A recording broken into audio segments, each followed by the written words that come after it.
Get with her. She won't be long. She won't be long. But I want you to get something. But I want you to get something. One more time. Get with her. Get with her. She won't be long. She won't be long. Amen. Amen. Praise God. Go with me to Matthew 4. All right. The Word of God is in Matthew 4 this afternoon. I'm going to start at the first verse. I honor again my pastor. Young people, can you help me celebrate Pastor Willie the right way? I honor my pastor. How we show it? Hallelujah! Amen. Amen. We gonna show it right. Amen. We honor this woman of God. Let's try one more time. We honor this woman of God. Hallelujah! Our superintendent in his absence, and to all the elders and the ministers that are in the house, I honor you this afternoon. And to all God's people. Amen. We are going to Matthew 4. And the Word of God says, Then was Jesus led up of the Spirit into the wilderness to be tempted of the devil. And when he had fasted 40 days and 40 nights, he was afterward and hungry.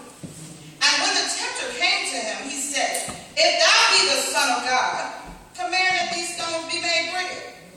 But he answered and said, It is written, Man shall not live by bread alone, but by every word that proceedeth out of the mouth of God.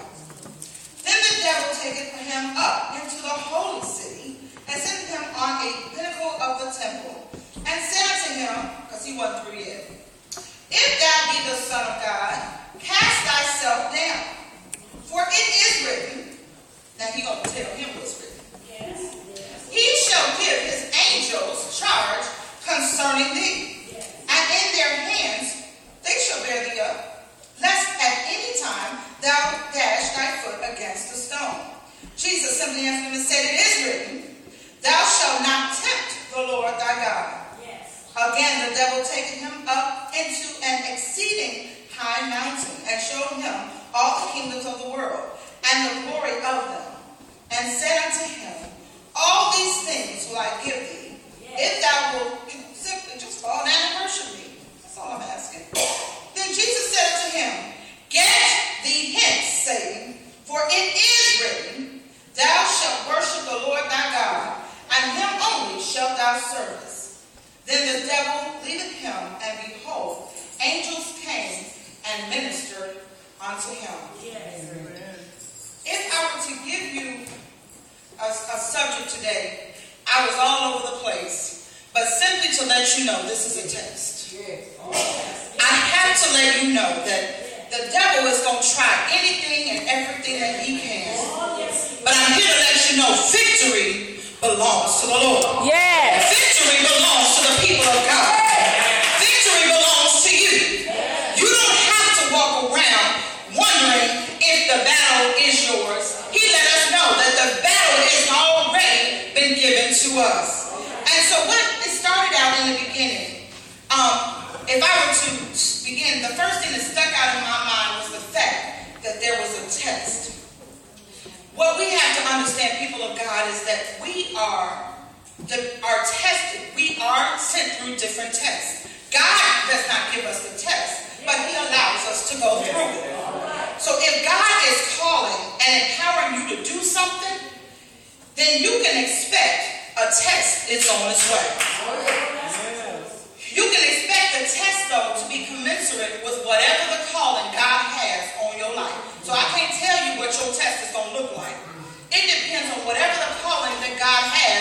And understand, the test, the greater the calling, the greater the test. So be prepared. The devil doesn't, he has no problem showing up. And if he's prevalent in your life, it's because you got something going on. God has called you to something greater than sitting in that pew and looking around and thinking you cute. There's more to your calling than just sitting or pew ministry or bedside Baptist. He's got you called to something greater. And so as we looked at the text, he started out testing him and feeling that he had some kind of thing, something to prove, if I can say it that way.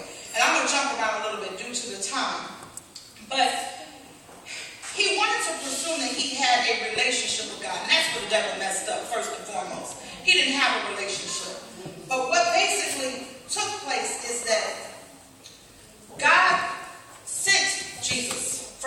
we know he sent him down here to minister and to redeem us. And he had a whole ministry. But a part of that is that he had some tests that he had to go through as well. And it started out talking about how the Spirit led him.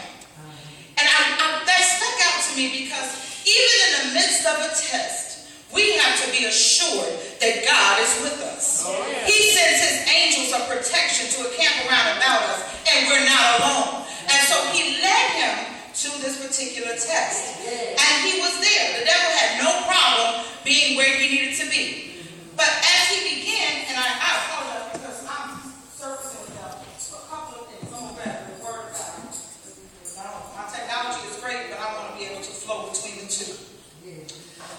He felt that he had enough power and enough strength to feel like he could come against Jesus himself.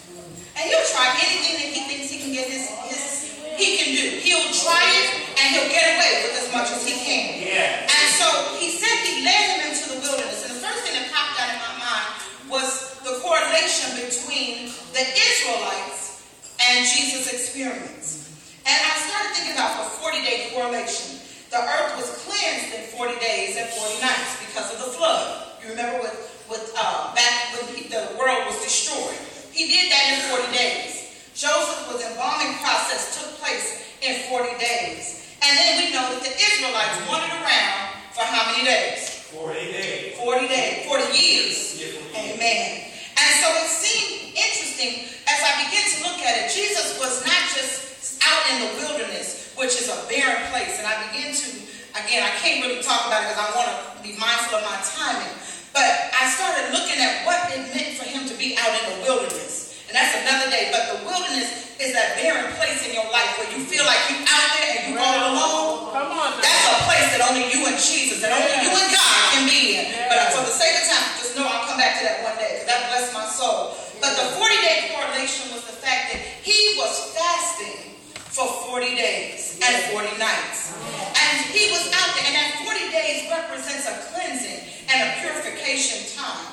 But he was out there in this wilderness, in this barren land, with nothing but wild animals. And he was out there looking and seeking God. I would say more so than looking, he was seeking God. He was fasting.